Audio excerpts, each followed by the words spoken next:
여러분, 자, 한번 보셔요.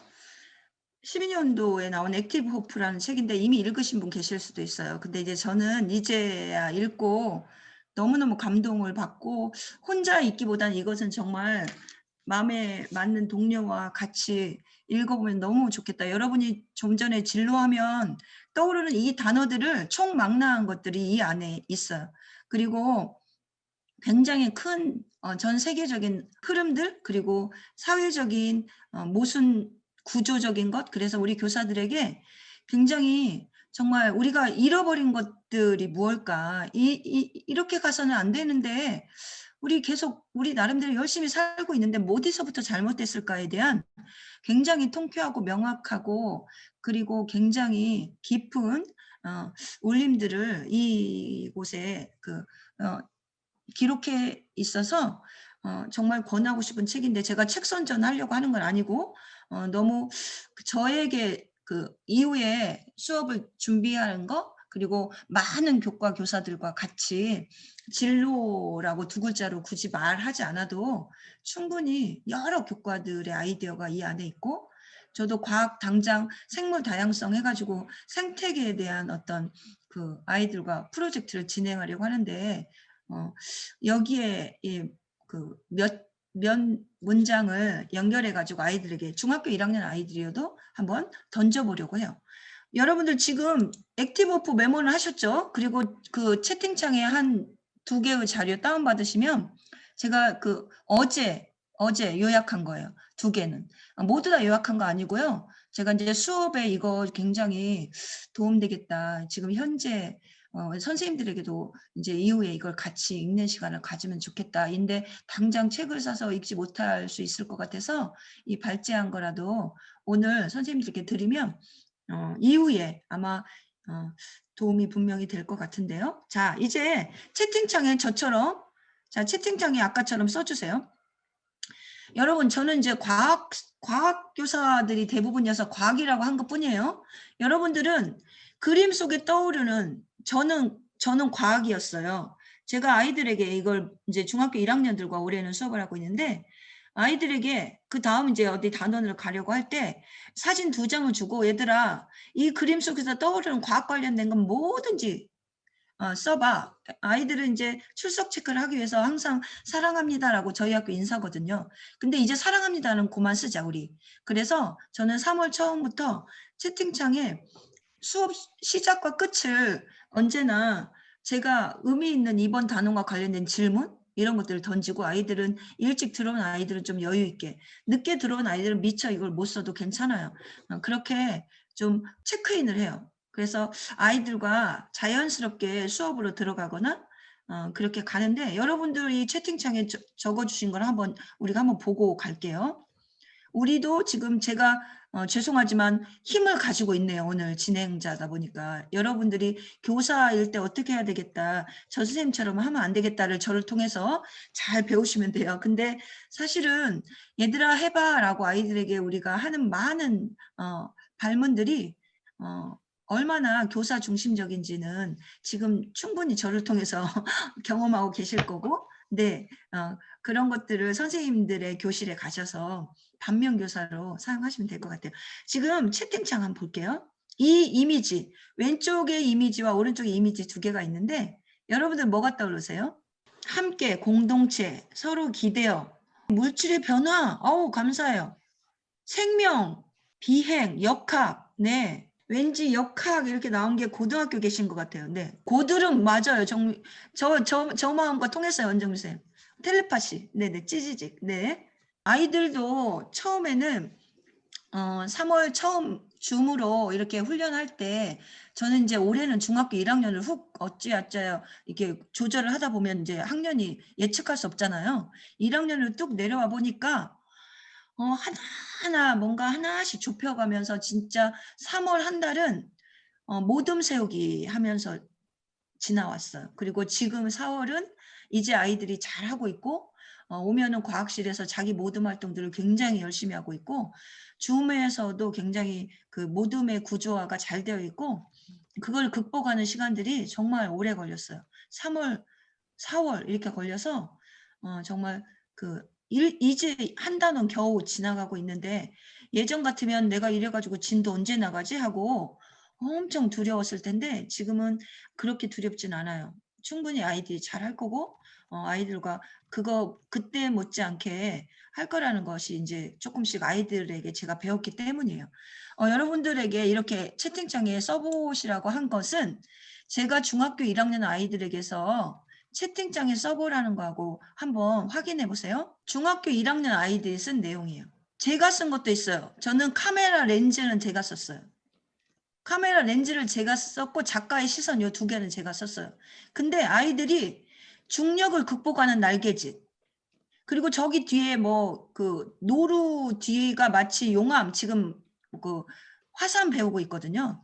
그러니까 화산 이런 거 썼더라고요. 그리고 어떤 아이는 파란 하늘 그리고 기권 지금 막 생물권 이런 거 배우고 있어요. 그러니까 자기들이 배우는 걸 주로 썼겠죠? 저는 한 5-6개 단어 쓸 줄 알았어요.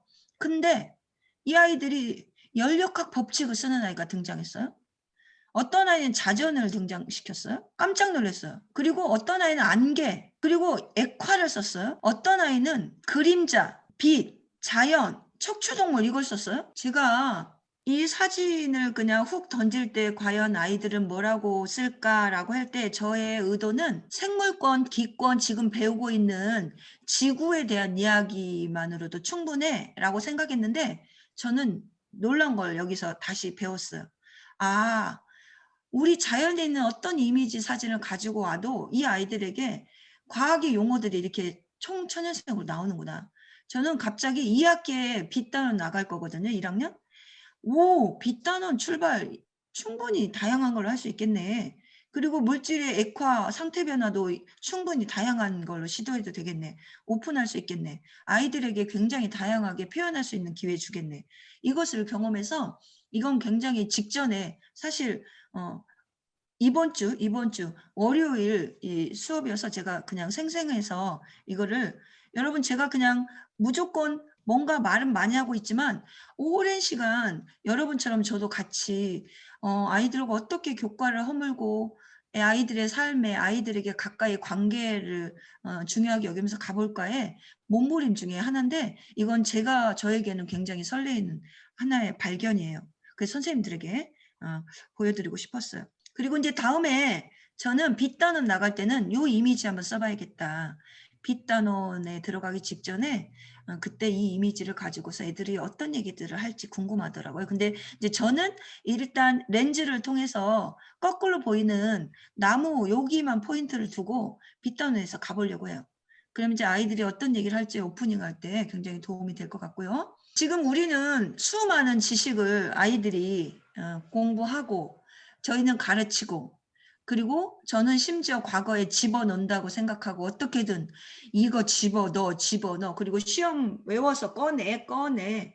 이랬는데 이게 굉장히 중요함에도 불구하고 지금 약간 이거 굉장히 중요해요. 기억하는 거 중요해요. 그런데 약간 뭔가 놓친 것을 생각해 하기 위해서 지금은 이것보다도 뭔가 '내 수업에 어떤 요소들을 더 넣어야 된다.'라는 발견이 있어요. 이 지식들이 그럼에도 불구하고 아이들에게 다양하게 쪼끔 더 긴장되지 않게 그리고 수업이 굉장히 고통스럽지 않게 교과 선생님을 통해서 그 교과가 정말 좀 편안하고 자연스럽게 어떻게 편안할 수 있겠어요. 그렇지만 계속 의미를 발견하면서 교사와 관계 속에서 이걸 배우는 이유, 이 주제가 우리에게 무엇을 이런 의미들을 수시로 계속 피드백하면서 가다 보면 아이들과는 뭔가 이 점들을 엮어가는 경험들을 하잖아요. 이 점들을 엮어가는 경험들을 우리는 어떻게든 '무슨 경험을 하고 싶은 걸까? 내 수업 시간에.' '나는 이 점들을 어떻게 엮고 싶지?' 그래서 아이들에게 훅 던지는 거죠. 그래서 우리 교사들이 이제는 질문을 어떻게 아이들에게 열린 질문을 만들어 내는 게 전 참 중요한 것 같아요. 열린 질문을 따로 공부를 한다라기보다는 그 주제를 애들에게 물음표를 달고 질문하게 계속 해 보는 거죠. 그러면 아이들에게 답이 나와요. 아이들에게 멋진 질문이 나오거든요. 그러면 그 질문이 나오는 것을 교사가 너무 멋지다. 이 질문으로 우리 오늘 핵심 질문으로 가 보자. 오늘 수업에 이 질문으로 마무리해 볼게. 아이들이 만들어낸 질문 속에서 교사가 다시 되돌려서 그 질문을 주제로 그날 수업을 하는 것 같지만 사실은 교사는 의도하고 있었죠. 그 주제를 오늘 나가려고. 그러나 어떤 경험이 일어날지는 항상 열려있게 되는 거죠. 이 경험들을 아이들은 계속 다양한 교과에, 우리처럼 다양한 교과의 교사들의 이미 갖고 있는 각자의 독특함, 우리 교사들도 각자 결이 다르시잖아요. 저도 그렇고요. 우리들의 다양함이 어느 한 교사의 우월함보다 낫다라는 게 제가 하고 싶은 얘기예요. 그래서 이런 경험들이 쌓여서 다양한 그림을 그려가게 하는 거죠. 이게 우리가 그렇게 꿈꾸는 창의성이에요. 그래서 너는 코끼리를 그렸어? 그래. 너는 그런데 어떻게 다른 걸 그렸네? 와우, 너는 다리를 그렸어? 너는 별이 나왔어? 그래, 너는 추상화가 됐어? 그래, 너는 과거에 그 슬펐던 이야기가 됐어? 이것들을 계속 아이들과 발견하는 거예요. 어떻게? 우리 교과의 주제로. 그런데 중요한 건 그 발견의 몫은 그 아이에게 열게 해주는 거죠. 경험으로. 그래서 우리는 교실 안에서 그걸 즐기는 거죠. 함께 공유하면서. 그러면 함께 즐긴다는 게 그렇게 만만하지 않은 이유는 함께 발표하거나 표현할 때 아이들 사이에 건강하고 안전한 공간이 만들어지지 않아서 우리는 힘들지도 몰라요. 그래서 저는 이런 것들이 연결되어서 언젠가 중딩인 아이들이 고등학교 갔을 때, 고등학교에서도 잘 모르면 성인이 되었을 때, 그리고 저희처럼 정말 실패도 많이 해보고 인생의 쓴맛이라고 해야 되죠.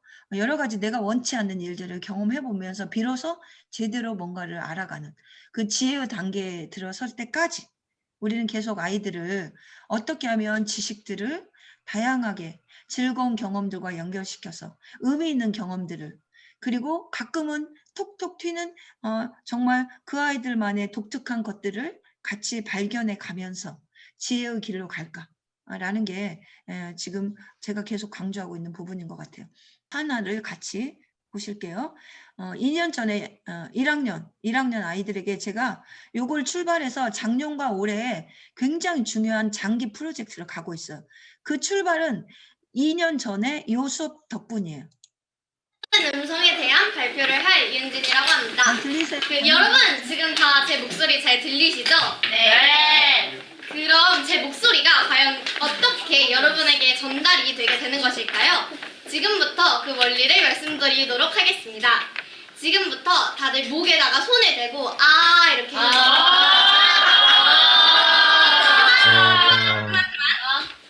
어떤가요? 진동이 좀 느껴지지 않았나요? 네. 그쵸? 목소리가 너무 아름다워. 이러한 진동을 파동이라고 합니다. 파동을 전해 귀까지 들리도록 하기 위해서는 매질이 필요한데요. 이러한 매질의 예로는 물, 공기, 땅 등이 있습니다. 심지어는 저희가 뜨개질 할 때 쓰는 실 있잖아요. 그것도 매질인데요. 여러분 다 어렸을 때 그 종이컵에다가 그 실 연결해서 전화하는 거 해보셨어요? 자, 넘어갈게요. 최근에는 그 상황을 볼 수 없는 지진. 화산 이렇게 저희 했습니다. 지금까지 제 발표를 들어주셨어요. 오래전부터 인간에게 많은 피해를 주는 자연재해가 있는데요. 바로 무엇일까요? 지진. 화산. 화산과 지진입니다. 그럼 화산과 지진이란 무엇일까요? 화산과 지진. 네. 우선 지진이란 지구에 쌓여있던 힘이 갑자기 한 번에 방출되면서 땅이 흔들리거나 갈라지게 되는데 이를 지진이라고 합니다. 이렇게 막 에너지가 되게 막 힘이 땅 양쪽에서 막 들어와서 막 빡 하고 막 지진이 일어나는 건데요. 주로 땅이 끊어져서 일어나게 나타내는데 규모는 소수 첫째 자리까지 나타냅니다. 일본에서 화산 땅속에 있던 막 제가 좀 화산 빨리 활동이 넘깁니다. 활발한 지역을 화산 사실은 양자 영역에서 양자역학은 다른 말로 양자 물리학이라고도 합니다. 실제 이런 말 유명한 영화인 앤트맨에서도 들을 수 있는데요. 그 영화에서는 양자 영역을 영원히 축소됨에 따라 시간과 공간의 개념이 무의미해지는 것이라고 표현했습니다. 여기서 중요한 사실은 양자 영역에서는 원자나 입자가 동시에 한 군데 이상에 존재할 수 있으며 작은 단위로 가면 불용속적이라는 하이젠베르크 부호와 당연히 이 아이들에게 2년 전에 1학년 아이들에게 11월경에 그 빛과 파동을 배우는 그 즈음에 얘들아 이제 여기 부분의 주제들을 하나씩 골라서 너네들이 2분, 3분 정도 페임랩식으로 과학 토크 시간을 가질 거야. 그리고 이 주제에 대해서 아이들이 서로 선택하는 시간을 갖고 그리고 2분 또는 3분이야. 그때 중요한 건 목소리가 일단 제일 중요해. 그리고 그 내용이 친구들이 이해되도록 내가 준비하는 게 중요해. 그런데 어떤 친구들이 좀 같은 시간을 써도 좀 꽤 재밌게 표현했네 또는 잘 알아듣게 표현했네. 와 저거 준비하느라고 애썼겠다. 라는 그런 그 전체적인 완성을 너네들이 느낄 때 괜찮았어. 이런 수준으로 동그라미를 해봐.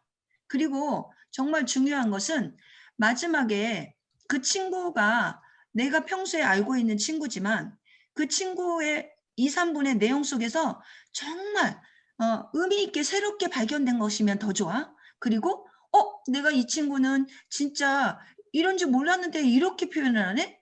이 부분을 지진을 뚝 자르는 것까지 준비할 생각을 했다는 건 너무나 이런 사소하지만 이런 도구를 준비했구나.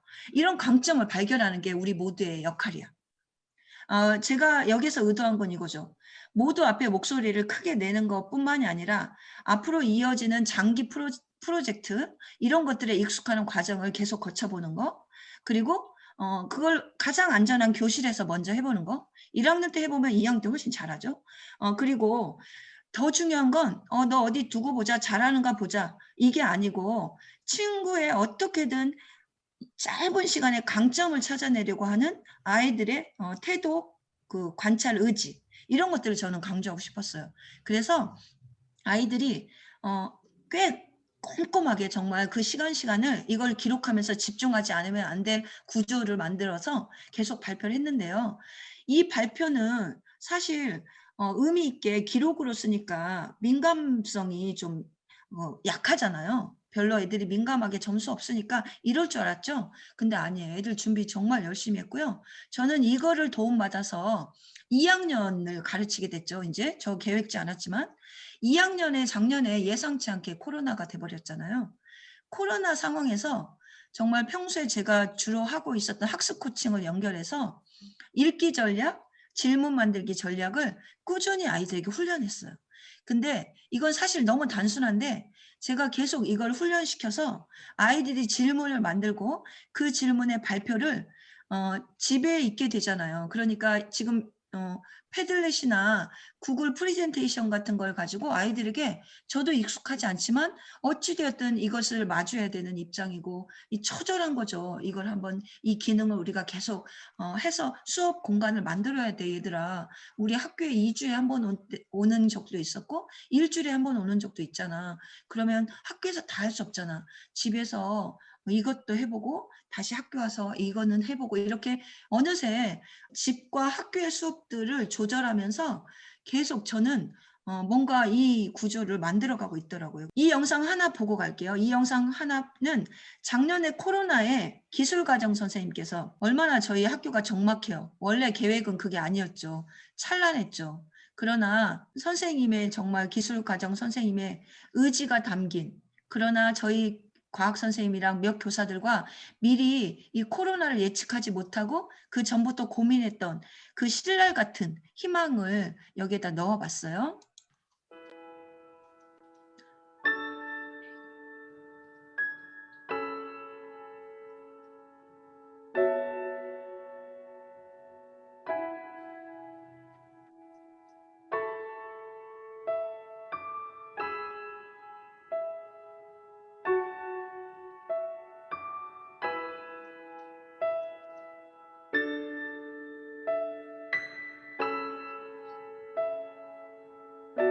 삼 3학년 모든 반이 한 상자씩 관리를 했어요. 뭔지 요장이라니 다시 NC. 모심기의 경험이 있으신 교장 선생님께서 아이들 앞에서 뭐를 이렇게 심는 거야 라고 안내도 해주셨어요.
와 이게 생기는 거야? 야 있어 있어. 여기 하나 있다 여기.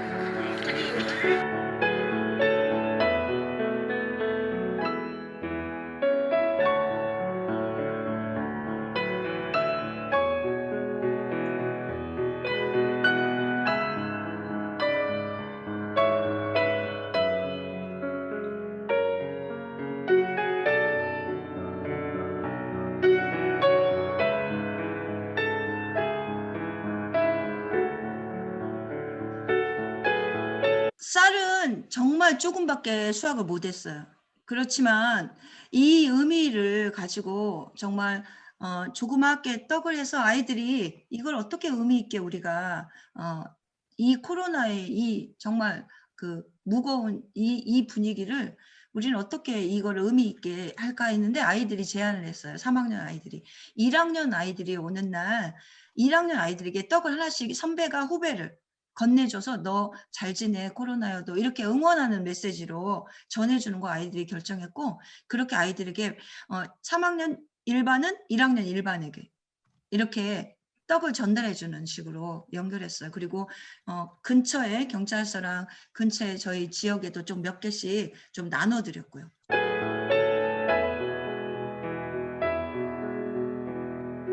그리고 수업으로 이어갔죠. 선배님들이 이런 일을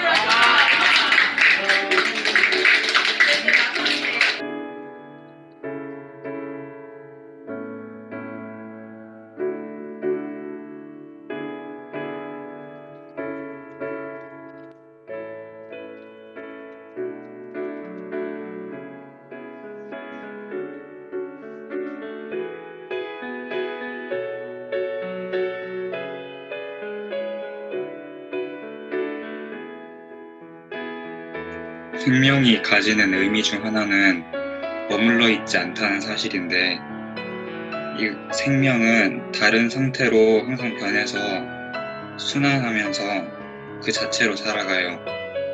그러니까 한 상태로 절대 머물러 있을 수 없고 어떠한 상태로 변해서 살아가는데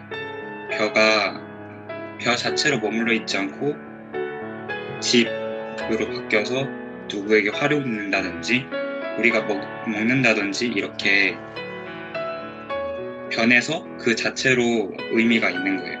생명의 또 다른 의미는 상호작용을 하기 때문에 의미가 있는데요. 왜냐하면 서로 돕거나 영향을 주고받으면서 살아가요. 사람들도 절대 혼자서 살 수가 없고 아무리 혼자서 살려고 해도 서로 영향을 어쩔 수 없이 어렸을 때부터 받아오고 또 이제 다른 생명들도 예를 들어서 우리가 벼 키우기 체험을 했을 때처럼 벼도 우렁이랑 미꾸라지의 영향을 받고 그리고 바닷속에서도 말미잘과 흰동가리가 서로 영향을 주고받고 도움을 주고받는 것처럼 생명은 서로 상호작용을 하면서 살아가기 때문에 의미가 있습니다.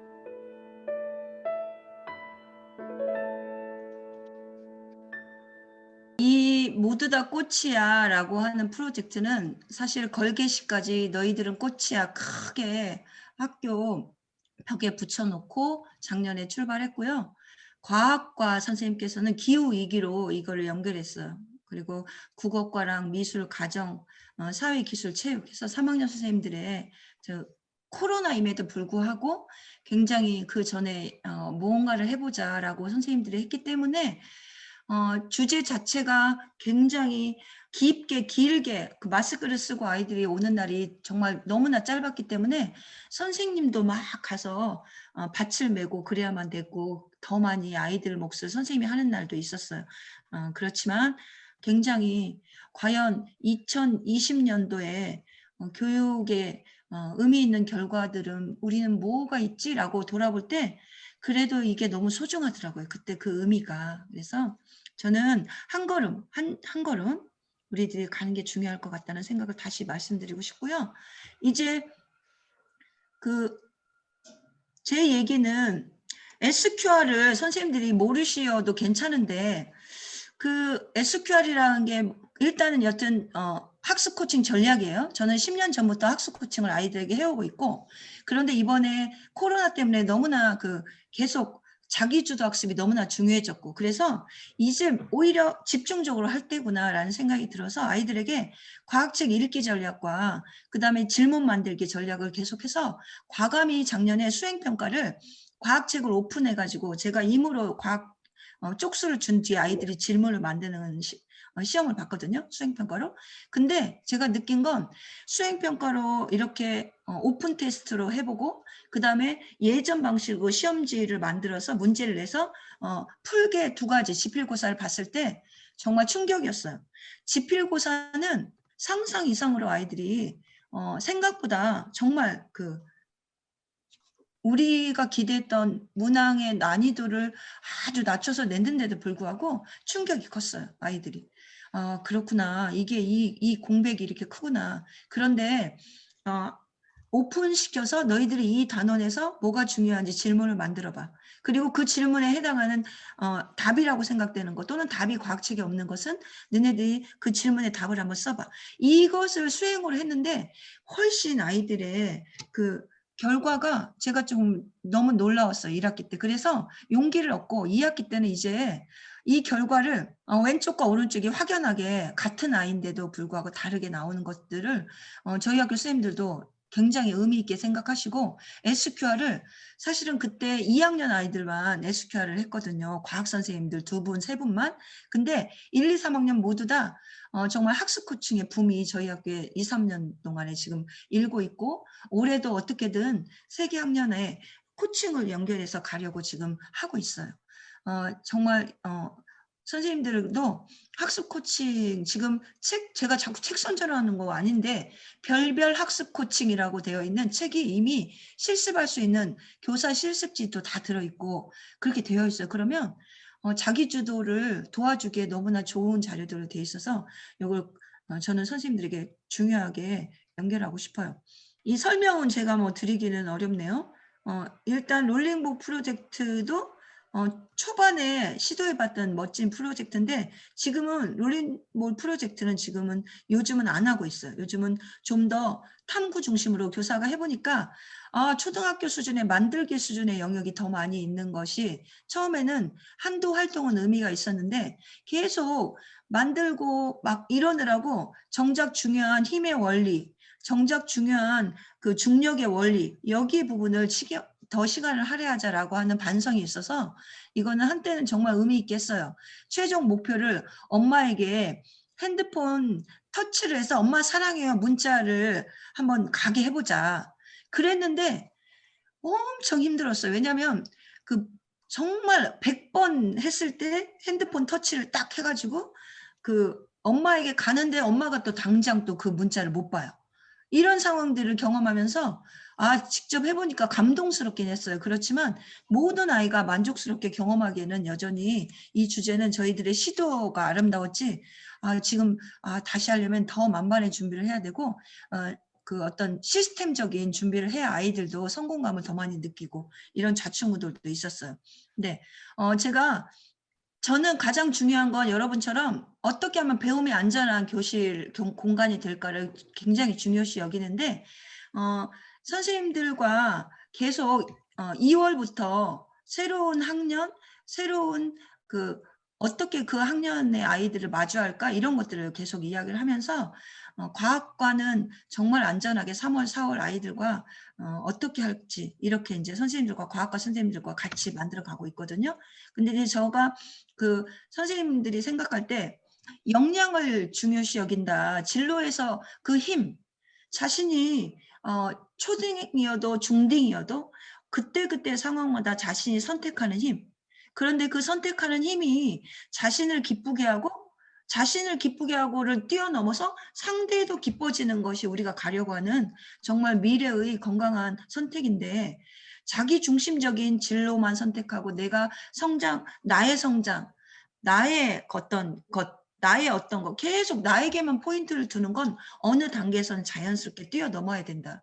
결국 뛰어넘는다는 게 타자와 친구들과 어떻게 잘 지내는 거고 관계에서는 정말 어떤 게 우리가 중요한지 함께 공동체의 감각을 과학 시간에 익혀가는 걸 중요하게 여기거든요. 그래서 진짜 아이들이 수업 시간에 당당히 자신의 이야기를 하는 거, 그리고 잘못된 문제 앞에, 실수 앞에 과학책을 오늘 안 가지고 왔어, 어떤 아이가? 그러면 과학책을 안 가져올 때, 안 가져온 실수는 괜찮아. 그런데 그때 빨리 이면지를 과학실에 있는 걸 가지고 와서 수업 과학책이 없는 것보다도 더 열심히 하는 거, 그 행동이 중요해. 이런 것들을 강조하고 있는 거죠. 그래서 자신이 무엇을 선택했는지, 자신이 무엇을 했는지에 대해서 아이들이 다시 돌이키는 거, 돌이키는 시간을 바로 좀 짧게 하는 거, 이런 것들을 중요하게 여기고 가는데요. 결국 자신의 삶에 두려움 없이 자신의 생각을 선택하는 힘을 어떻게 하면 길러줄까? 그래서 저는 이제 중학교 1학년이고 중학교 2학년이고 중학교 3학년은 어떻게 길러줄까? 고등학교는 또 이어서 고등학교 개수 선생님들 고민하고 계시는 거예요. 수업 실천에 대한 게 선생님들에게 도움이 될지 도움이 되지 않는지, 이건 굉장히 중요해요. 왜냐하면 저의 몫은 제가 하지만 이것은 똑같은데 여러분들 중에는 우리들 중에는 도움이 되는 분이 있고 되지 않는 분이 있어요. 그것은 여러분들 탓이거나 제 탓이다라고 규정 지을 수 없는. 그러나 다만 여러분들의 만약에 어떤 한 가지라도 도움이 되었다면 그건 분명히 언젠가 아이들에게 도움으로 갈 거라는 생각을 지금 표현하는 것은 지금 같은 맥락으로 말씀을 올리는 것 같아요. 그래서 제가 중요하게 여기는 건 예전보다 아이들이 잘하는지 독특한지 창의적인지를 알아낼 수 있는, 발견할 수 있는 도구가 저에게는 중요해요. 그래서 비주얼을 과감히 많은 요소에 넣어요. 그런데 중요한 건 여기서 비주얼은 미술 시간의 비주얼이 아니에요. 너가 알고 있는 걸 이미지로 표현하는 거야 라고 말하기 때문에 글로 잘 쓰는 아이들은 글로 하는 걸 축하하고, 이미지로 정말 놀랍게 표현하면 이미지로 깜짝 놀래고. 그래서 저는 아이들을 제가 어떻게 발견해 줄까에 비주얼이 너무 중요하게 저에게 도움이 되고, 제가 웃을 수 있는 많은 부분들을 아이들로 인해서 다시 잘해봐야지, 그래 이 아이들 안에 이런 게 있었네 라고, 제가 예전에 했던 논술이나 뭐 어떤 평가로 썼던 기록들은 생각보다 점수를 주기 위해서 읽는 거 이외에는 그거 가지고 아이들과 피드백을 한다라는 게, 너가 이때 이런 글을 썼는데 이거 너무 괜찮았어 라고 말하기에는 너무 많은 데이터들이 쉽지 않았어요. 그러나 이미지가 들어오면서부터 글이 압축되어지고 이미지가 굉장히 다양해지니까 아이들 하나하나 눈 마주치는 게 굉장히 2배, 3배로 늘어나는 저를 발견하면서 이거 굉장히 매력적인, 앞으로 삶을 아이들이 선택하게 하는, 내가 지원하는 데 도움되겠다라는 발견을 하고 있고요. 그리고 굉장히 중요한 교실 안에서 발표 시스템, 아이들이 어떻게 자기 목소리 기죽지 않게 수업 후반부 1학기 때 약했던 목소리가 2학기 때 당당해질까? 1학기 때 서툴었던 검색 실력이나 자료 조사 실력이, 분석 능력이 2학기 때는 정말 어떻게 향상되는 걸 확인할까? 이렇게 해서 저는 장기적으로, 특히 작년과 올해 이 학습 코칭으로 장기적으로 쭉 꾸준히 발표 수업을 가져가면서 이 발표 구조 안에 굉장히 중요한 진로적인 역량이 있다. 과학의 역량을 플러스해서, 그래서 아이들과 목소리 발표를 강조하고 있고요. 그리고 수업 시작과 끝부분에 되도록이면은 자신이 무엇을 하고 있는지를 알게 하는 거.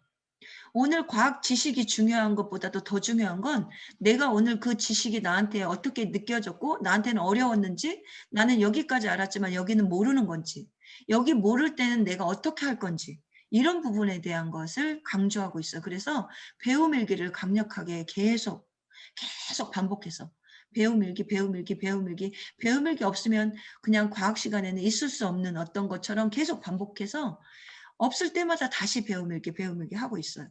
쓰기 전략으로 가고 있고요. 그러기 위해서 이제 진로융합 프로젝트 수업의 관점으로 그 선생님들이나 제가 정말 그 어떻게 수업 시간에 만날지에 이 교과는 우리가 지금, 저는 과학이지만 여기에 과학이 아닌 아까 특수 선생님도 계셨다고 하셨고, 그리고 뭐 혹시 스포츠 체육 선생님도 계신지 모르겠어요. 그리고 고등학교 계시는 정보 선생님도 계시는 것처럼, 우리 지킴이 선생님처럼 이 우리의 그 무엇을 이제 어떻게 어디에다 담을까라는 고민을, 방법을 선생님들은 중요하게 계속 이제 쌓아가고 계실 거예요. 그런데 진로융합이나 프로젝트라는 수업을 우리가 준비할 때는 이 어떻게 못지않게 내가 아이들을 어떻게 생각하고 있는 교사인가? 나는 내 교직 생활에 무엇이 중요한가? 그리고 아이들은 이걸 할 수 있다고 믿는가? 이 수업이 정말 애들에게 도움이 될 것인가? 이런 정말 중요한 교사 자신에 대한 정체성, 우리 자신, 그리고 아이들에 대한 신뢰? 아, 도대체 해도 얘네들은 못해. 그러면 교사가 하다가 지칠 때쯤 되면 두려움 때문에 더 진행을 못하는 그런 것들은 여기에 존재론 부분에 우리 모두 다 이제 그래서 좀 더 멈춰서 지금처럼 멈춰서 정말 저 어떤 교사 하나가 좁은 저기 어떤 충현중학교에서 한 거밖에 안 되지만 그래도 여기 안에 뭐가 나하고 다른 점이 있나? 나하고 이건 겹치네. 그래, 이건 괜찮겠어. 이것은 좀 이렇게 선생님들 자신을 한번 돌아보는 나는 이대로 괜찮은지 또는 나는 이것은 조금 더 강화해야겠네. 이렇게 고민해보는 그런 관점으로 수업을 이렇게 바라봤으면 좋겠다라는 말씀 올리고 싶고요. 사실은 우리 교사가 무거운 이유는 제가 저를 봐도 내가 그렇게 살고 있지 않는데 진로 교육을 한다고? 라는 부분이 있을 때 굉장히 무거워지는 것 같아요. 그래서 굉장히 피곤할 때마다 아, 내가 이렇게 피곤한데 애들에게 더 잘할 수 없지. 이런 마음 들 때 훅 실수도 하고 그래서 무엇보다도 우리 건강 관리하는 것은 결국 교사로서 의무구나. 교사가 교사 자신을 돌보는 건 의무다. 그래서 내가 진짜 원치 않게 아프는 건 어쩔 수 없지만 내가 할 수 있는 건강관리를 내가 적극적으로 해야 될 이유가 정말 건강한 교사가 건강한 삶을 살아낼 수 있고 그 건강한 삶이 아이들에게 지금 코로나만 번지는 게 아니라 바이러스처럼 아주 미세한 것이 이렇게 전 세계를 휘청휘청 하는 것처럼 우리의 작은 이 실천도 아이들에게 분명히 아이들의 어디 근육에 아이들의 어떤 곳에 분명히 자리한다라는 것을 저희는 신뢰할 수 있는 거죠. 그렇게 해서 갈 수 있는 거죠. 5가지 과학의 역량이 우리 모두에게 과학과가 아니면 과학과 역량이 아닌 다른 역량들이 있지만 사실은 저는 이 역량들을 크게 볼 때 삶이라고 퉁 친다고 할 때 이것보다도 더 중요한 건 교사가 그 교과 시간에 즐거운가 그 교과 시간에 즐거운가를 내가 추구하면서 지금 좀 힘겨워도 내가 즐거움은 어디서 찾을까? 교사 자신이 즐거워야지 내가 감출 수 없는 즐거움이 아이들에게 전해질 텐데 내가 그런 척하고 즐거운 척해서는 언젠가 들통이 나는데 이 들통 신경 쓰면서 교사 역할을 할 수 없잖아요. 내가 즐거워야죠.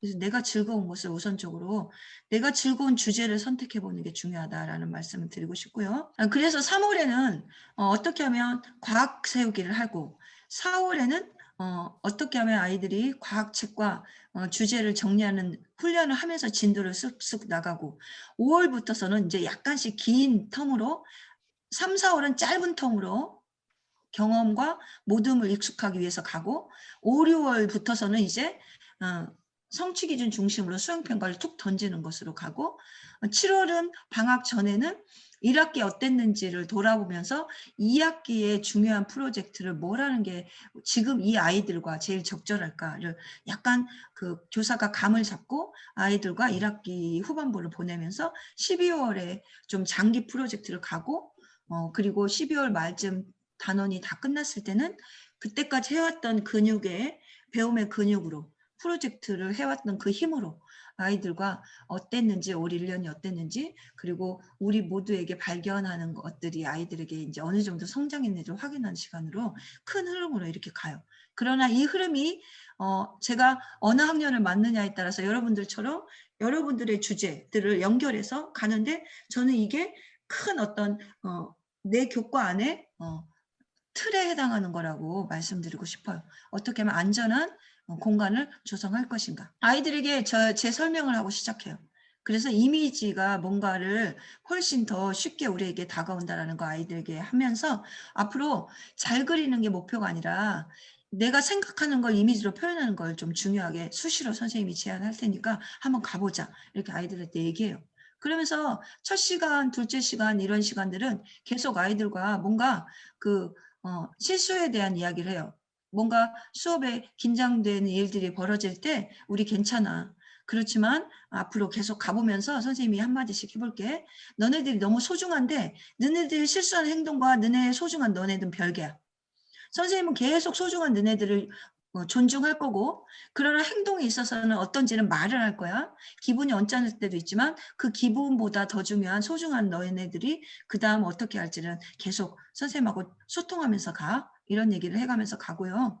첫날 오리엔테이션을 짧게 하고 저에 대한 소개를 좀 하고 저희 가족 소개도 하고 그 다음에 10초 초상화 모델이 제가 되어서 아이들에게 쓱쓱 낙서하면서 저를 그리게 해요. 그게 미션이에요. 그런데 10초는 예술가를 극복하는 시간이에요. 모두가 다 예술가가 되는 시간이거든요. 그래서 10초 초상화를 그리는 안내를 과학은 말이야. 내가 저 사람의 선입견으로 그리는 게 아니라 나만의 객관적인 연필을 꺼내서 자를 준비해. 그래서 이 자를 가지고 얼굴과 코와 눈에 대략의 2초, 3초밖에 안 되는 시간 동안에 대략의 객관적인 데이터를 대략적으로 딱 하고 그냥 쓱 그리는 시간 10분이야. 그런데 사실 15분 줬어요. 아이들이 10초는, 죄송해요. 10초가 아니라 15초. 15초가 1, 2초가 너무나 빨리 가서 10초를 확보하기 위해서 전후에 제가 15초 정도 줘서 그리기 시작해요. 그러면 아이들이 3월에 얼마나 어색해요. 지금 반 아이들 아는 애도 있지만 모르는 애가 더 많은데 그때 저는 그렇게 얘기하죠.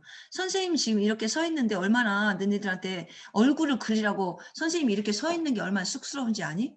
그렇지만 10초라는 시간을 너희들 모두가 나를 객관적으로 관찰하는 대상이 되기 위해서 내가 이 자리를 견디는 거야.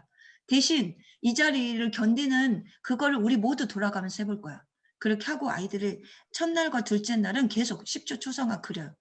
10초 초상화 그리는 게 너무너무 의미 있는 게 요것 때문이에요.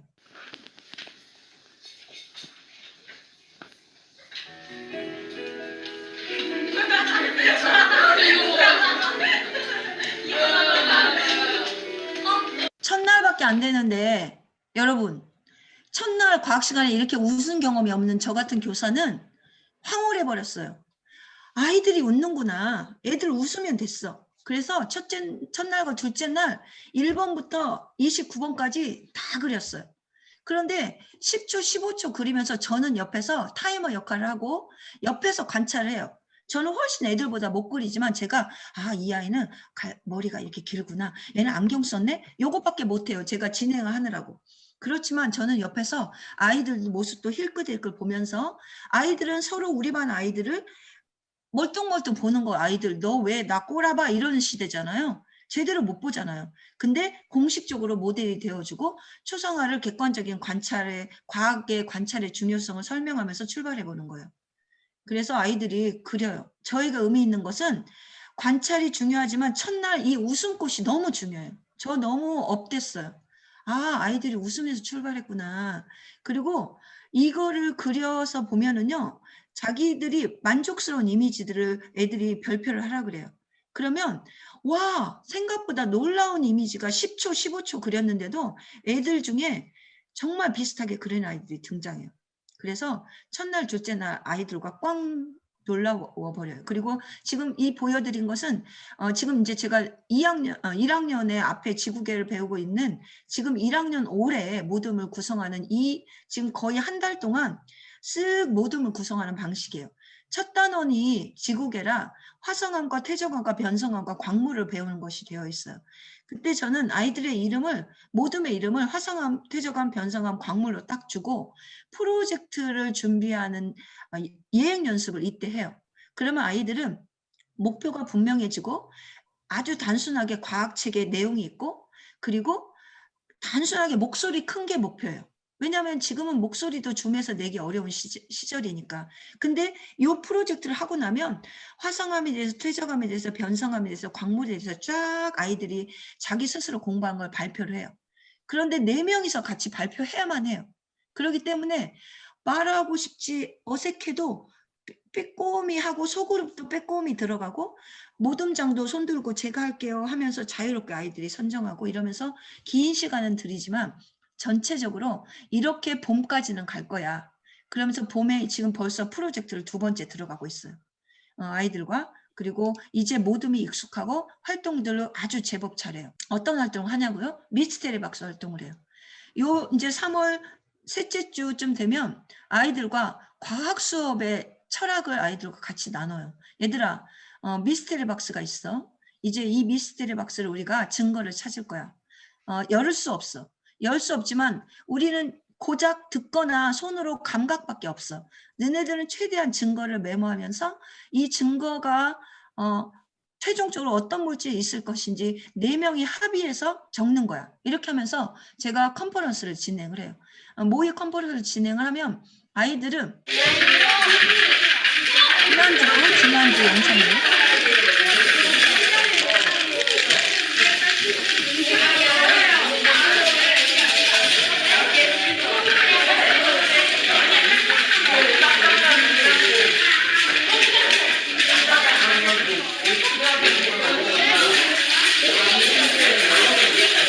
채팅창에 가보니까 자 엔터를 모두 해줘. 학교에서 하고 콩이나 비비탄 총알이나 쌀, 플라스틱 알갱이 무엇을 하는 게 우리 반 전체가 지금 미스테리 박스 실시를 결정하는데 좀 더 이거라면 좀 많은 결정을 할 수 있을까? 선생님도 한 표 할 거야. 자, 동시에 쓰기만 하고 엔터는 그럼 보류하고 쓰기. 자, 이런 식으로 아이들과 미스테리 박스를 각 팀에서 합의한 제일 내용 많은 득표로 우선 결정하는 거 해보자. 자, 엔터 해봐. 그렇게 하고 결국은 아이들은 모의 컨퍼런스를 통해서 과학과 관련된 수많은 연구하는 집단들이 모여서 제 목소리가 결정을 내리는 거야. 우리는 아이들은 7개 모둠이 우리나라 곳곳에 연구소에서 온 아이들이고 연구소 연구원들이고 이 모둠 연구원들의 최종 결과를 가지고 지금 컨퍼런스를 통해서 과학의 지식을 만들어가는 경험을 합의를 하고 어느 상자는 우리 반이 뭐다라고 합의를 하고 어느 상자는 증거를 보니까 조금 더 연구를 해가지고 와야 된다는 걸 경험하면서 아이들이 뭘 경험하겠어요? 자신들이 경험한 것들을 위주로 추측해서 쓰는 게 과학의 지식에 가깝구나. 그리고 그때 모인 사람들이 합의하는 게 중요하구나. 그리고 그때 모인 사람이 합의함에도 불구하고 어떤 도구들이 더 정밀할수록 미스테리 박스를 찾아가는데 더 도움이 되는구나. 이번에 합의를 못한 그 미스테리 박스는 좀 더 다양한 도구들을 준비하고 좀 더 정밀함을 추구해서 좀 더 자세히 관찰해가지고 탐구해서 보고서를 조금 더 업그레이드해서 다음에 컨퍼런스 때 모여야겠구나. 이런 것들을 경험하면서 과학의 지식이 끊임없이 수정 보완된다라는 걸 계속 배우는 거죠. 그래서 이걸 통해서 과학자를 경험하고 과학 시간에 기록이 얼마나 중요한지 그리고 탐구 과정이 얼마나 객관성이 있어야지 나만의 주장이 아니라 이 객관적인 정보 때문에 이 결과가 나왔다는 걸 우리가 어떻게 말할 수 있는지가 중요하다라는 걸 강조하고 수업 시간에 메모가 왜 중요한지 그리고 나의 의사표시를 제대로 해야 우리 모두의 의사표시가 조금 더 우리 모두의 것이 되는 거지 목소리 큰 게 우선적이 아니라는 거 이것을 아이들이 조금씩 감을 잡는 시간을 갖는 거죠. 그래서 계속 과학은 수정된 실수의 역사야. 우리 계속 질문하면서 가보자. 강조하면서 가죠. 그리고 과학실 물건을 자신과 연결해서 표현하라고 훅 그냥 그림 그려봐. 이면지에다 그려봐. 이렇게 그려요. 그러면 놀랍게도 아이들은 과학실에 있는 모든 것들을 자기하고 연결시켜요. 그래서 아이들한테 이런 게 있는지를 교사가 오히려 놀라워하죠. 그래서 자꾸 신뢰감이 높아져요. 여러분도 해보세요. 그리고 이제 SQR 읽기 사례는 좀 즐겁게 과학을 어떻게 할 수 있을까가 저의 이제 목표였고 그렇게 해서 계속 가는 건데 어떻게 하면 기록을 할까? 어떻게 하면 계속 뭔가 자신들의 기록을 할까? 어떻게 하면 그림을 못 그리는 것에 구애받지 않고 과학을 개념을 잘 구조화할까? 이런 것들을 계속 강조하는 거예요. 그래서 아이들과 훑어보고 질문하고 읽고의 약자가 SQR이거든요, 사실은. 근데 이제 그런 게 있어요. 학습 코칭이라는 책을 보면 자세히 나와 있어요. 그러니까 제가 지금 학습 코칭은 얘기 못 드려서 죄송해요. 이런 식으로 아이들이 계속 자신들의 배움 일기에 짧은 시간에 배움을 요약해서 메모하는 훈련을 하고요. 그렇게 하면 훈련이랄 게 없더라고요. 아이들이 이미 너무 잘하는 아이들이 있어서 서로 제가 그 이 아이의 것을 이 아이에게, 이 아이의 것을 저 아이에게 안내만 해주는 역할을 더 하게 돼서 교사로서 너무 보람이 있어요. 그리고 짧은 시간에 아주 놀라운 그 표현을 하는 아이들을 보면 제가 그냥 이 엄청난 통찰을 이렇게 짧은 이미지로 할 수 있을까? 온몸순환과 폐순환을 이렇게 간단한 이미지로 할 수 있다는 걸 과학교사들은, 생물 선생님들은 알아요. 이게 얼마나 놀라운 이미지인지. 이 아이들이 이걸 3분, 5분밖에 안 주는데 이걸 하는 것 자체에 저는 제가 생각하는 거는 정말 일도 아닌 거예요. 아이들은 더 엄청난 씨앗을 갖고 있다라는 걸 확인하게 되는 거죠. 그리고 저는 과학 용어들을 다 전혀 관계없든 관계있든 계속 이미지로 쑥쑥 메모하면서 가라 그래요. 그러면 아이들이 인체 단원이 끝나면 엄청 놀라운 단어들이 과학 용어가 아니라 자기들의 용어로 나와요. 너를 정말 좋아해. 저 깜짝 놀랐어요. 이렇게 아이들이 과학 용어가 과학교사인 저에게 제한되어 있고 틀에 갇혀 있었는데 애들 덕분에 다양한 용어들을 경험하고, 그리고 모든 단어들이 남학생들은 대체적으로 이성으로 끌려요. 희한하게도 과학 용어들이. 네 앞에선 호흡이 곤란하다는 둥, 막 나 너 좋아해, 막 널 위해 막 이런 단어로 막 변형이 돼요. 그래서 킥킥킥 웃게 되고요. 요거는 사실은 특별히 여러분들 도움이 되시라고. 네, 본다라고 하는 빛의 단원 마무리할 때 아이들에게 이렇게 제안을 했어요. 빛을 인식하는 나의 시선으로 세상을 표현해봐. 그리고 주변의 동화나 노래나 광고나 영화나 음식이나 자연이나 학교나 내 주변의 것들을 슬쩍 참고해봐. 아이들 슬쩍북을 통해서 또 아이디어 내는 것도 같이 공부했거든요. 슬쩍북도 메모해 주세요. 그러면 아이들이 놀랍게 또 아이디어들을 과학교사가 놀라운 과학 지식을 담은 이미지를 만들어내거든요. 그런 것들은 왜 도움이 되냐면 애들에게 설명하는 데 너무 도움이 돼요. 아이들이 직접 만들어냈기 때문에. 그리고 단순한 게 아니거든요. 여기에 엄청난 과학적인 어려운 빛의 합성 원리가 들어있어요. 근데 이걸 표현한 것에 대해서 놀라워할 뿐만 아니라 이걸 한번 설명해 줘봐. 그러면 그 아이가 다시 한번 공부를 해가지고 이걸 자신의 언어로 설명해요. 그러면 제가 설명하는 것보다 몇 배의 효과가 있어요. 그런 식으로 저는 이렇게 이걸 확인하는 거고요. 이건 이제 오늘의 주가 아니고요. 이 이미지가 제가 깜짝 놀랐던 이미지예요. 광물을 배우고 모든 원들끼리 지금 광물을 배울 때가 한 달, 2달 정도 한 달 정도 지날 때인가? 그래서 너네 모둠원들에서 경험한 거 또는 내가 평소에 경험했던 거, 친구, 광물하고 연결되는 친구, 광물의 특성과 우리 반 친구들의 특성을 좀 연결해봐. 이런 식으로 한번 훅 던져봤어요.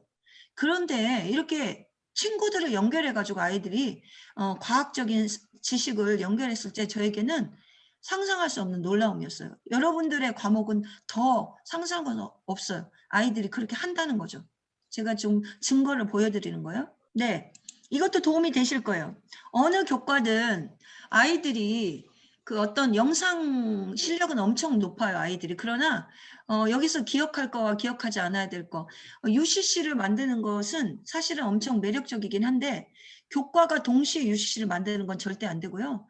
UCC라고 하는 것을 큰 틀로 학년이나 교과가 융합하기가 굉장히 매력적이에요. 그러나 주된 과목이 있어준다면 다른 과목들이 UCC 제작하는 데 중요한 팁을 준다거나 이 부분은 미술에서 좀 맡아준다거나 음악은 음악 선생님 시간에 좀 관련된 것을 해준다거나 그리고 중요한 그 핵심적인 내용의 틀은 한두 교과가 깊이 가져오는 거 이런 식으로 진행하면 좋고요. 이거는 과학과 안에서 진행한 거거든요. 과학과에서 학생들이 정말 그 수업 속에서 관찰해 볼 때 어디에 몰입을 하는가, 집중을 하는가, 제가 저희 학교 아이들을 경험 속에서 선생님들과 같이 애들이 할 수 있는 과제를 제시할 때다. 그리고 자신들이 관심 있는 주제다. 그리고 아이들 수준의 경험이다. 아이들 수준의 언어로 표현된 순간 아이들은 정말 몰입한다. 그리고 그 적절한 타이밍에 교사가 개입하는 게 잘 타이밍이 맞을수록 그리고 아주 정말 민감하게 거기에 적합한 자료를 많이가 아니라 가장 적절한 한두 가지 제공하는 게 굉장히 도움이 된다라는 걸 알게 됐고요. 과학성 UCC를 했는데요. 굉장히 단계를 좀 촘촘하게 준비를 했어요. 모둠의 한 명 정도는 그 UCC를 제작하는 게 좀 경험이 있는 아이, 이 아이가 꼭 들어가야 돼, 이때는. 그래서 그걸 기억하시면 좋고요. 그리고 개념이나 이런 것들은 여러분들이 이제 이미 자기 주제로 연결하면 되고요. 그러나 여기서 중요한 건 이번 UCC는 가사를 바꾼다거나 녹음을 한다거나 편집을 한다거나라는 게 들어있기 때문에 꽤 긴 과정이 필요로 하다라는 걸 알고 시작하셔야 돼요. 그래서 꿈과 끼라고 하는 것들이 아이들의 그 결이 드러날 수 있는 시간들 동안 엄청난 좌충우돌에 또 엄청난 모둠 안에서 어려움들이 있어요. 그거는 정상적인 거고 그 어려움을 극복하는 과정들을 허용하는 거예요. 그것이 지나가야 나중에 끝날 때 감동적인 아이들의 멘트들이 나와요. 경험이 나와요. 그래서 교사가 예의주시할 건 어떤 팀이 트러블이 많은가. 그러면 이 트러블을 어떻게 극복해 가는지를 예의주시하고 어떤 팀은 어떤 주제를 얘가 평소보다 더 관심 있어 하는가. 이런 것을 교사는 계속 아이들을 계속 슬금슬금 가는 것 같지만 계속 관심을 가지면서 이번 시간에는 1, 2모둠을 내가 집중적으로 관찰해 봐야겠다. 애들이 좀 잘 모르게 관찰하고 있는 거예요. 저는. 모니터링 하는 게 굉장히 중요하다는 얘기를 드리고요. 그리고 실제로 아이들이 첫날 주제에 관련돼서 메모를 해보고 그리고 메모할 때도 서로 역할 분담을 좀 쓰게 해야 좀 책임감이 있는 거라 역할 분담을 하게 해요. 그리고 실제로 그 주제를 공부는 했지만 4명 모든 아이들이 그 주제를 아직은 더 깊이 몰라요. 그럴 때 비주얼 라이팅 활동이라는 게 있어요. 돌아가면서 계속 기록하고 시각화하고 하면서 그러면 돌아가는 동안은 아이들이 굉장히 집중하고 놀라운 기록물들을 함께 집단지성의 힘을 발휘해요. 그리고 꼼짝없어요. 타이머대로 서로 움직여 가기 때문에 그리고 첫 번째 기록하는 아이와 두 번째 기록하는 아이는 계속 기록이 되어 있기 때문에 두 번째, 세 번째, 네 번째 아이들이 앞에 있는 내용을 도움을 받게 돼요. 자연스러운 컨닝이 되는 거죠. 그래서 굉장히 도움이 되고 몰랐던 것을 알게 자연스럽게 하게 하는 활동이라 굉장히 좋아요. 그래서 시나리오를 만들고 직접적으로 아이들 이미지로 만들고 그래서 발표할 때는 언제나 발표하는 팀은 자기 자신은 발표에 집중하고 발표하지 않는 팀들은 저 팀이 어떤 강점이 있는지 어떤 게 우수한지를 집중하는 시간으로 가기 때문에 발표 시간은 굉장히 안전해요. 집중이 엄청 좋아요. 발표하기까지의 시간이 굉장히 자유롭죠. 그러나 이렇게 지난 과정을 거치기 때문에 아이들은 발표 준비하기 전과 과학성을 만든 이후에 정말 호화로운 결과물이 나와요. 전에 다 비슷하게 어지럽고 절망스럽고 힘들고 해요. 그러나 끝나면은 너무너무 애들이 의미 있어요. 정말 힘들다. 일단 끝나서도 시원하지만 정말 뿌듯하다. 기분이 좋다. 우리가 발표를 하다니. 정말 할 줄 몰랐다. 지금 동료평가고요. 동료평가 이후에 아이들이 6시간이나 걸려서 UCC를 만들었으니 얼마나 머리 아팠겠어요. 그리고 한다 안 한다. 네가 해라 내가 해라. 너는 이거 하기로 했잖아. 계획은 이거잖아. 너 왜 오늘 이것밖에 안 해와서 자기들끼리 좌충우돌 하면서 계속 끙끙끙 학원 시간 있는데 나 집에서 30분 더 해야 되는데 어쩜 좋아. 이런 많은 시간을 거치면서 발표가 끝나야 나오는 이 보석 같은 자기평가가 나와요. 그리고 자기평가를 저는 좀 중요하게 여기는데 여기에 나오는 모든 내용은 논술하고 버금가는 소중한 이야기들을 적어내요. 왜냐하면 비포의 느낌이 어땠고 키워드가 어땠고 왜 그랬는지를 쓰고 비포에 이런 걸 쓰는 것 자체가 얼마나 솔직한 자기들의 표현이에요. 그리고 너무너무 놀라운 것은 아이들이 그 전에 이런 이미지가 이후의 이미지하고 뭘 배웠는지를 쓰고 뭘 배웠는지를 교사가 알려주는 건 훨씬 자기들이 배워가고 공유하기 때문이에요. 그래서 계속 앞으로도 이렇게 해보려고 해요. 짝에게 뭘 배웠니? 나한테는 뭘 발견했어? 나한테는 밤새서 한 가지만 하는 것이 가능하다는 걸 알게 됐다. 한 가지 열중해보면 정말 그게 중요하구나. 그리고 머릿속이 정리된 기분이 들었다. 과학에 대한 지식을 짝에게 오히려 배웠다. 그리고 다른 팀에게 뭘 배웠니? 우리처럼 그림으로만 그리는 것이 아닌 글씨를 이용해서 단순하고 깔끔하게 의미를 표현하는 것도 그렇게 할 수 있구나. 동시에 이렇게 배울 수 있는 거예요. 그래서 이것은 너무 자기평가, 동료평가를 선생님의 버전으로 해보시는 거 권해드리고 싶고요. 이것은 전 교사, 학년 교사가 모일 수 있는 기회가 있다면 학교에 제안해 보시면 좋아요. 무조건 자기 교과 시간에 전문적 학습 공동체 시간에 하면 더 좋고요. 그 시간에 나는 어떤 평가를 계획하고 있는지를 포스트잇에다 붙여보고 나는 어떤 수업의 주제가 있는지 붙여보고 이걸 색깔을 달리해서 붙여보는 거예요. 그리고 나는 어떤 평가를 주로 하고 싶은지를 붙여보잖아요. 그러면 전체 학년의 그림이 딱 뭔가 보여요. 그러면 이것들을 이 평가가 중복되는 걸 좀 모아보자. 그리고 주제가 모아져요. 주제가 모아지면 이제 교과들끼리 넘나드는 것이 굉장히 눈에 띄어요. 그래서 이 교과가 이렇게 할 수 있겠구나라는 게 여러분들이 이 활동을 해보시면 좋겠다. 제가 처음으로 했던 진로 융합인데 너무 여러분들에게 진로를 뭔가 나는 엮어야겠다라고 굉장히 뭔가 해봐야지라고 했던 저 과학교사가 진도를 다 나갈 때까지 어디서 진로를 해야 될지 선생님들이 교과가 안 나올 때 저는 기다리다 자극과 반응 단원이 남은 10월 말 11월에 제가 자극과 반응으로 과학과가 무조건 진로와 연결해야겠다라고 말했던 학년 초에 약속을 지켜야만 되는 상황에 이르렀어요. 어느 해가. 그런데 그때 전문적 학습 공동체의 힘이었죠. 선생님이 함께 그 전에 고민을 했기 때문이었고요. 이미 국어과에서 창업 인터뷰 책을 하기로 했었고요.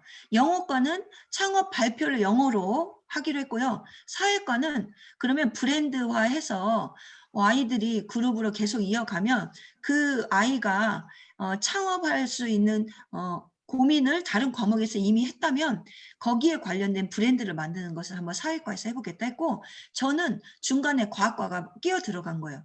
과학과가 끼어 들어갔고 저는 이제 자극과 반응 이 단어를 어떻게 진로 창업과 연결할까 고민을 과학선생님 한 분 같이 계신 분과 그냥 머리를 맞대면서 진짜 스파크가 일어나게 고민을 했고요. 우리가 고민해서 하려고 한 것은 이제 우리 과학과에서는 자극과 반응이 아이들이 꿈꾸는 어떤 미래의 어떤 직업과 연결되는 걸 해야 된다. 그래서 어떻게 하면 얘네들의 현실감이 있는 걸 할 수 있을까? 그리고 얘네들이 좀 미래를 마냥 막연한 미래가 아니라 자기 지금 중학교 상황에 끌어와서 고민하고 이왕이면 자극과 반응, 단원 공부도 열심히 하게 할까? 이게 계획이었어요. 그래서 어떻게 계획을 세웠냐면 교과 지식을 어떻게든 재구성했어요. 그리고 나서 이 교과와 연결된 진로 의식을 높일 수 있는 것으로 그 선생님과 제가 경험했던, 배웠던, 연수받았던 많은 것들을 여기에다가 압축해서 최소한의 것으로 모아보자 해서 모아서 넣었는데 최종적으로는 진로 실문이었거든요. 그리고 함께 배우고 가르치기를 6차시를 했어요. 굉장히 6차시 빡빡했어요. 아이들에게 얘들아 하고 첫 시간에 그룹을 만들었고요. 네 명의 그룹을 만들 때는 아이들에게 처음에는 왼쪽이 보이시나요? 왼쪽에 6그룹 그 단원을 6분의 1로 주제를 나눴어요. 그래가지고 6그룹에게 던져줬어요. 6그룹은 지금부터 이 부분에 대해서 최소한의 너네들이 알 수 있는 과학적 지식을 친구들에게 한쪽으로 요약해서 가르칠 준비를 해줘. 그래서 첫 시간 공부를 했어요. 굉장히 정신없이 아이들이 자기 주제를 공부하라고 선생님이 어느 주제를 6개 주제를 주고 6개 그룹이 찜했거든요. 그래서 정해졌어요. 그래서 아이들이 공부를 했고 요 첫날 아이들이 이 주제를 각자 막 공부하면서 야 우리 주제를 어떻게 가르치지? 이러면서 가르침 준비를 하는 거죠. 그리고 자기가 가르치는 걸 세 번째 시간에는 제작을 하는 시간을 가졌어요. 어떻게 잘 가르칠지 한 장으로 선생님이 학습지 주는 거 있지. 너네들의 학습지를 만들어. 한 장으로 가장 효과적으로 잘 배우게. 그리고 잘 가르치게 준비해. 그리고 나서 4, 5차 시에는 함께 가르치고 배우기 시간을 가진 거예요. 그래서 배치를 이렇게 해서 교실 배치를.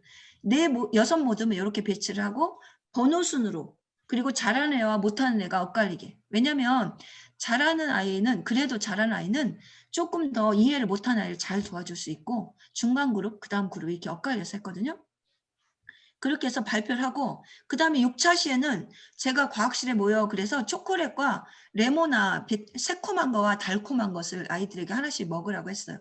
그러면 이거를 먹었을 때 내 몸에서 무엇이 반응하고 어떻게 뇌까지 가게 될지를 너네들이 이걸 먹으면 어떨지를 과학책과 지금까지 메모한 걸 가지고서 요약을 해봐. 내 뇌에 어떻게 도달하겠어. 그래서 아이들이 먹은 걸 가지고서 요약한 것을 그려내는 작업을 했어요. 개념화하는 거. 그리고 이 개념화하는 걸 가지고서 이제 학습지를 만들었죠. 개별 학습지를 이제 가르치는 걸. 그래서 아이들은 개별 학습지 만들어서 개념하는 데까지 이론적인 수업을 6차 시로 마무리를 했고요. 6차 시의 학습지는 이렇게 만들더라고요. 아이들이 엄청 저보다 잘 만들어요. 그리고 막 애들에게 막 가르쳐요. 그리고 이제 자기들이 최종적으로 그 새콤한 걸 먹었거나 사탕을 먹었거나 하는 아이들은 어떻게 이제 반응을 하는지 자기만의 그 개념화 작업을 하는 거죠. 그래서 깜짝깜짝 놀랄 걸 만들어내죠. 그러니까 이렇게 만들어요. 그리고 이제 드디어 2부로 가는 거예요. 2부는 제가 저 과학쌤하고 상의한 건 우리는 어떻게든 신체 자극과 반응 단원의 공부를 한 것을 가지고서 어른이 되었을 때 내가 신체가 건강한 것에 감사하게 하자. 그리고 나에게 감사할 뿐만 아니라 우리 사물에게도 감사하게 하자. 과학책이나 필통에도 감사하게 하자. 그래서 첫 시간은 감사하는 시간을 가졌고요. 두 번째 시간은 강점을 자기 것을 파악하는 시간을 가졌어요. 강점 조사를 했어요. 그래서 자기에게 뭐가 강점인지를 찾아내게 했어요. 그래서 아이들마다 모두 다 5개 강점 찾았고요. 그리고 찾기만 했지만 모둠끼리 너는 이게 좋은 점이었어. 내가 지금까지 볼 때 너 이거 잘했어. 의외로 강점이 높은데도 자기가 자신감이 없는 아이가 너무 많았어요. 그래서 서로 아이들을 강점을 찾아주기 작업을 했어요. 그래가지고 너는 이걸 잘하는 거 보니까 이런 걸 해봐. 이런 걸 같이 한 게 굉장히 중요한 의미 있는 작업이었고요. 그리고 계속 창업에 대해서 조사하는 시간을 가졌고요. 그리고 이번 단원과 이 창업과 관련된 게 뭐가 있어? 아이들은 어쩔 수 없지만 자극과 반응을 공부한 걸 가지고 연결했어요. 그리고 관련된 과학적 지식을 표현을 해야 되고 관련돼서 그러면 이제 어떻게 광고할 거야? 어떻게 광고할 건데? 이렇게 했고요. 그리고 20년, 10년 이후에 그것으로 내가 성공을 했건 의미 있는 일을 했건 지금 너네들처럼 중딩인 아이들에게 편지를 써봐. 편지를 써봐. 그때 아이들에게. 지금의 너네들에게 10년, 20년 뒤에 너가 편지를 써봐. 미래의 너가. 그래서 썼고요. 이런 거 쓰면서 아이들이 신문을 만들었는데 이런 지난 과정을 거치고 나니까 아이들 소감이 굉장히 그동안에 이렇게 했었구나를 알 수 있었어요. 실제로 그 평가를 하는 데는 어려움이 없었어요. 아이들은 너무나 잘해줬기 때문에 처음에 제가 안내하고 시작했고 이건 2점이고 이건 3점이고 이건 6점이야에 전혀 손상이 없게 아이들은 대부분 17, 18, 19 이 정도 수준 20점도 많았어요. 그런 걸 볼 때 점수로 우울한 게 결코 없었고요. 아이들은 서로 누가 무엇을 잘했지 집중할 수 있었어요. 그래서 이렇게 후기들을 보면 계속 해야 된다는 걸 알게 되는 시간을 가졌어요. 이게 중요해요, 선생님. 아이들이 써준 것 중에 제가 포기하려고 했지만 도와줘서 다양한 조언을 해주셔서 사진 자료를 뽑을 수 있도록 해주셔서 화 안 내시고 정성스럽게 대답해 주셔서 어떻게 하는지 방향을 설명해 주셔서 아이고야 너무 여러분들의 시간을 마지막 PPT 한 장을 꼭 보여드리고 싶어서 그래요. 우리 모두 지식에 대해서 꼼꼼하게 21세기 지식이 뭔지에 여기에 제가 오늘 뭔가 막 여러분들하고 소통하고 싶어서 안절부절했던 핵심은 여기에 다 있어요.